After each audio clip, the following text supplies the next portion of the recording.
Hello जी, welcome back to new vlog. So cost of living in Canada. जब भी हमने कनाडा मूव होना होता है, जहाँ कनाडा की बात हमारे माइंड में आती है, तो सबसे पहला एक क्वेश्चन होता है जो हमारे माइंड में आता है, वो आता है यहाँ पे एक्सपेंसेस को लेके। क्योंकि इसकी प्रिपरेशन तो हमें इंडिया से ही करके आनी होती है, क्योंकि आते ही हमारी 2-3 मंथ्स तो जॉब लग नहीं जाती। तो इसी को हम डिटेल में डिस्कस करेंगे कि एक मंथ में हमारे कनाडा में कितने एक्सपेंसेस आते हैं। तो वीडियो को एंड तक जरूर देखना। तो वीडियो में कुछ पॉइंट्स हैं वो हम डिटेल में डिस्कस करेंगे।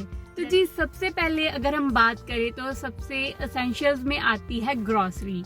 तो ग्रोसरी का क्या रेट है वो हम बताते हैं आपको। जैसे अभी मैं आई हूँ, कॉस्टको आई हूँ, तो यहाँ पे देखते हैं रेट्स कितने होते हैं। वैसे यहाँ पे नॉर्मली अगर हमने जैसे मिल्क है, ब्रेड है, वो अच्छी मिलती है। यहाँ पे एग्स हैं, वो ज़्यादा अच्छे मिलते हैं। लेकिन अगर आपने सब्जियाँ वगैरह ऑप्ट करनी होती है तो वो हम वॉलमार्ट से ही लेते हैं।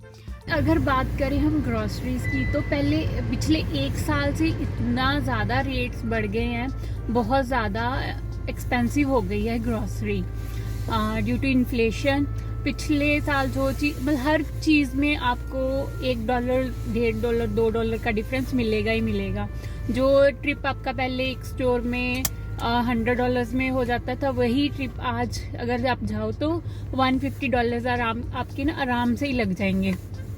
तो ऑन एन एवरेज अगर मैं बात करूं ग्रोसरी की, तो एक वीक का आपका एक्सपेंस आ जाता है $200 का। ये आप मान के ही चलो, इससे ज़्यादा भी हो सकता है, कभी कभी $150 भी हो सकता है। लेकिन वो जब आप कई चीज़ें छोड़ देते हो तो नहीं, तो आपका $200 तो आप सोच के ही चलो।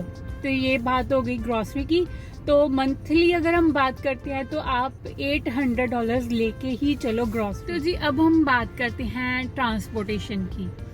तो कई बोलते हैं कार लेनी चाहिए, कई बोलते हैं कार नहीं लेनी चाहिए। ये सबका अपना अपना होता है। लेकिन मुझे लगता है अगर आपके पास कार है तो आपने जो डिस्टेंस 15 मिनट्स में कवर करना है, अगर आप पब्लिक ट्रांसपोर्ट यूज़ करते हो तो वही डिस्टेंस आपको 1 आवर लगेंगे वो कवर करने में। तो जैसे हम इंडिया में स्कूटी नहीं चाहिए होती, मुझे लगता है वैसे हमें कार चाहिए होती है कनाडा में। तो कार का खर्चा अगर मैं बोलूँ तो अगर आप नई कार लेते हो, लीज पे लेते हो, जैसे भी है, तो आपका $300 to $500 तक आपकी EMI आएगी कार की। तो उसके बाद मंथली इंश्योरेंस भी है कार की। तो यहाँ पे अगर आप क्योंकि नए नए आए होते हो, कॉस्टली होती है इंश्योरेंस भी। $350 आप मान के चलो कि कार की इंश्योरेंस आएगी मंथली। किसी की $250 भी आ सकती है। $250 to $350 तक आप लेके चलो। तो अगर मैं बात करूं कार की, उसके बाद आप अगर अपार्टमेंट पे रहते हो तो पार्किंग का खर्चा भी आएगा, वो आप $50 $60 वो भी लेके चलो। और उसके बाद फ्यूल का खर्चा आएगा, वो भी आप मंथली $200 लेके चलो। वैसे आपका डिपेंड करता है, अगर आपने कम जाना होता है, कहीं वर्क फ्रॉम होम है तो कम फ्यूल का खर्चा आएगा। अगर वैसे जाना हो तो वैसे ज़्यादा भी आएगा। तो मैं ये कहूँगी कि आप मंथली अपना अगर कार लेते हो तो ये $1000 खर्चा है ना, जो वो अपना अलग निकाल के रखना पड़ेगा आपको अगर आप कार लेते हो। तो अगर आप कार नहीं लेते हो, पब्लिक ट्रांसपोर्ट यूज़ करते हो, तो उसके लिए प्रेस्टो कार्ड बन जाते हैं। तो कई पासिस भी बन जाते हैं स्टूडेंट्स के, सीनियर सिटीजन के। प्रेस्टो का 1 आवर का एक बस का ट्रिप होता है, जो वो आपको $4 में पड़ेगा नियर अबाउट। तो मंथली आपका जो कार का खर्चा $1000 का आता है, वही आपका $100 to $200 के बीच में आ जाएगा। अगेन आप ये भी है कि कार कितना बाहर जाते हो, ये भी डिपेंड करता है। मेरे को लगता है कि अगर मैं मोटा मोटा लेके चले तो $100 to $200 के बीच में आपका ट्रांसपोर्टेशन का खर्चा आएगा अगर आपके पास कार नहीं है। तो अगर कार है $1000, अगर कार नहीं है तो $100 to $200 लेके चलो।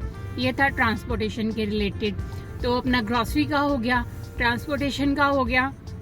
अब हम बात करते हैं, फ़ोन चाहिए होते हैं जब हम यहाँ पे आते हैं, वाईफाई के कनेक्शंस चाहिए होते हैं, सब्सक्रिप्शंस चाहिए होती हैं। तो जब हम यहाँ पे आए थे तो हमें फ़ोन की बड़ी अच्छी डील मिल गई थी। तो हमारा मंथली प्लान $35 का ही है। उसमें 3 GB मेरे हस्बैंड को मिलता है और 1 GB मुझे मिलता है। मैंने अभी बाहर नहीं जाना होता तो मेरा इतना नेट यूज़ भी नहीं होता है। तो लेकिन अब अगर आप वही नया फ़ोन भी लो आके, उसके बाद कोई अच्छा प्लान भी लो, तो वही आपका $80 to $100 तक आपका ये फ़ोन का खर्चा हो जाएगा अगर आप नया लेते हो। मैं इंडिया वाला यूज़ कर रही हूँ तो मेरा ये खर्चा भी कम है। तो ये फ़ोन का हो गया। अगर वाईफाई की बात करें तो यूट्यूब देखने के लिए नेट का कनेक्शन, तो हम बेल का कनेक्शन यूज़ करते हैं। इसका हमारा मंथली होता है $60 का खर्चा, ये अलग से होता है। तो ये होना भी होता है क्योंकि इसके बिना तो हमारा गुजारा ही नहीं होता। तो इसके बाद जो मंथली सब्सक्रिप्शन होती हैं, प्राइम टाइम, नेटफ्लिक्स, इसकी भी हमें आदत होती है, इंडिया में आदत होती है तो यहाँ पे भी हम कंटिन्यू ही करते हैं। तो उसका $25 to $30 ये मान के चलो इसका खर्चा होएगा। तो ये था। उसके बाद अब नए नए आते हैं कनाडा में, उसको मैं अपने खर्चे में इंक्लूड नहीं करूँगी। वैसे मैं बता रही हूँ कि ये भी आपका खर्चा हो सकता है कि जैसे आप नए नए आते हो, आपको किचन के कितने इक्विपमेंट्स चाहिए होते हैं, बहुत सारे अप्लायंसेस होते हैं जो आपको चाहिए होते हैं। जैसे कि हर महीने एक चॉपर का मतलब मंथली कुछ ना कुछ, एक महीने चॉपर लेना होता है, एक दूसरे महीने टोस्टर लेना होता है। ऐसे कितने ही छोटे छोटे खर्चे होते हैं, उसका भी आपको फिर एक मंथली बजट बनाना पड़ता है। लेकिन ये आप स्टार्टिंग में तो चल जाता है, लेकिन धीरे धीरे बनाना पड़ता है। ये भी फिर मंथली एक्सपेंसेस में काउंट हो जाता है। तो जी अब हम बात करते हैं जो हमारा सबसे मेन खर्चा होता है यहाँ पे आके, वो होता है यहाँ पे आके रहने का। तो अगर रहने की बात करूँ तो उस पर आपकी ऑप्शंस होती हैं, बेसमेंट होती है, अपार्टमेंट्स होते हैं, जहाँ फिर टाउन हाउस वगैरह, ये सारी ऑप्शंस होती हैं आपके पास। लेकिन जो सबसे ज़्यादा प्रेफर करते हैं लोग वो करते हैं अपार्टमेंट्स, जहाँ करते हैं बेसमेंट्स कंपैरेटिवली चीपर होती हैं अपार्टमेंट से। लेकिन मुझे लगता है अब दोनों का कोई इतना फ़र्क नहीं पड़ता है अगर आज की बात करें तो। लेकिन पिछले साल जब हम आए थे तो जब हम देख रहे थे, सर्च कर रहे थे अपार्टमेंट्स की या बेसमेंट्स की, तो हमें जिस अपार्टमेंट में हम अब रह रहे हैं वो हमें मिला था $1,500 में, और तब जब हमने बेसमेंट देखी थी जो, वो उस टाइम पे मिल रही थी $1,200 में। इतना फ़र्क था। लेकिन जो अपार्टमेंट की हमें $1,500 में मिला था, उसकी मैं आज के दिन की बात करूँ तो उसकी लिस्टिंग अभी $1,800 की चल रही है। यानी कि एक साल में $300 का फ़र्क पड़ गया है। मेरे को लगता है ये ड्यू टू इन्फ्लेशन है, जो रेट्स पे चेंज है। इस टाइम पे रेंट्स भी बहुत ज़्यादा हैं। तो बेसमेंट्स भी नियर अबाउट इतने की ही पड़ेगी। तो जो स्टूडेंट्स होते हैं वो तो शेयरिंग करके ले लेते हैं, लेकिन जो फैमिली होती है उन्हें तो लेना ही होता है। हम 1 BHK में रहते हैं तो इसका हमें $1,500 देना होता है। लेकिन हमें तब एक डील मिल गई थी। आप भी डील्स देख सकते हो, ऐसी डील्स काफ़ी आती रहती हैं, लेकिन उस टाइम से अब की डील्स बहुत कम है और महंगा तो पड़ेगा ही आपको, नो डाउट है इसमें। तो ये बात होगी अपार्टमेंट की। तो ये सारे खर्चे थे जो आपको मंथली करने ही पड़ते हैं। तो अगर मैं बात करूँ ऑन एन एवरेज हमारा मंथली खर्चा कितना आता है, तो वो आता है $3,500 फॉर अ मंथ। क्योंकि हमारे पास गाड़ी भी है। अगर आपके पास गाड़ी नहीं है तो नेचुरली ये कम हो जाता है, ये 3,000 तक ही आपको पड़ेगा एक वाला खर्चा। तो इसके अलावा बहुत से खर्चे और भी होते हैं, जैसे ग्रूमिंग का खर्चा हो जाता है, नए कपड़े लेने होते हैं, उनका खर्चा भी हो जाता है। वो मैं इस लिस्ट में इंक्लूड नहीं कर रही, वो तो अपने अकॉर्डिंगली करते हैं। जब अगर मैं ग्रूमिंग की बात करूँ, जैसे लड़कियाँ, जैसे मैं वैक्सिंग करवानी हो, अगर थ्रेडिंग करवानी हो, अपर लिप्स करवानी हो, तो उसका भी, फेशियल वगैरह करवाना हो तो उसका भी $100 मेरे को अलग से निकाल के। अलावा और भी जैसे कपड़े लेने होते हैं, naturally with change of weather आपको उसके अकॉर्डिंगली कपड़े भी लेने होते हैं। तो ये भी एक मेन खर्चा आ जाता है। जो ये सारे खर्चे आपको करने ही पड़ते हैं।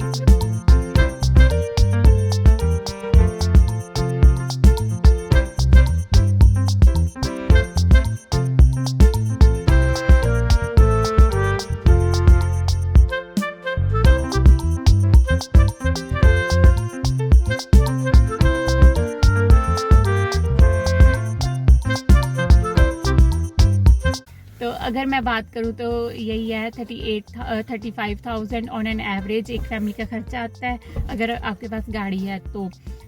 इसके अलावा इसके अलावा अगर हम बात करें कि आप बेसिक सैलरी पे सरवाइव कर सकते हो कि नहीं कर सकते हो, तो मैं तो यही बोलूँगी कि यहाँ पे देखो बेसिक पे का रेट है वो है $15 पर आवर। तो अगर आप $15 पर आवर पे काम कर रहे हो तो क्या होता है कि आपको एक्स्ट्रा शिफ्ट्स भी लगानी पड़ेंगी, क्योंकि आज वाले टाइम पे ये हो रहा है कि जो फुल टाइम काम कर रहे हैं उनको भी आवर्स पूरे नहीं मिल रही हैं। तो ये एक बात हो गई। तो मेरे को नहीं लगता कि बेसिक वेज पे आप सरवाइव कर सकते हो, आपको इसमें अलग से एक्स्ट्रा शिफ्टें भी लगानी पड़ेंगी। लेकिन अगर हस्बैंड एंड वाइफ जो दोनों काम कर रहे हैं तो आप एक अच्छी लाइफ अपनी बिता सकते हो बेसिक रेट में भी। ये है सारा हिसाब किताब। और अगर आप फील्ड वाली जॉब कर रहे हो दोनों, तो फिर तो लग्जरी है लाइफ में तो। और अगर हम बात करें घर लेने की, कई बोल लेते हैं कि घर, वो तो फिर 2-3 साल बाद ही मुझे लगता है लेना चाहिए, क्योंकि 2-3 साल बाद आप फेमिलियर हो जाते हो एक प्लेस से। आपका फुली डिसीजन भी बन जाता है कि रहना है कहाँ पे रहना है, कौन सी लोकेलिटी में लेना है। इसलिए मेरे को नहीं लगता है कि घर लेने की जल्दी करनी चाहिए यहाँ पे। और ये सारी थी बातें कॉस्ट ऑफ लिविंग को लेके। तो मैं फिर भी यही बोलूँगी, हर फैमिली के ऊपर डिपेंड करता है कि वो कितना बचा सकते हैं या उन्होंने कितना खर्चा करना होता है। ये एक मोटा मोटा सा आइडिया था एक जो मैंने दिया है। तो ये ये आपकी खुद की थिंकिंग है, आगे इसके अकॉर्डिंगली आप अपना हिसाब किताब लगा सकते हो। तो जी ये थी आज की वीडियो। अगर पसंद आई हो तो प्लीज़ लाइक करना, शेयर करना, मेरी मोटिवेशन के लिए मेरे चैनल को सब्सक्राइब करना। Thank you very much for watching this video. Thank you.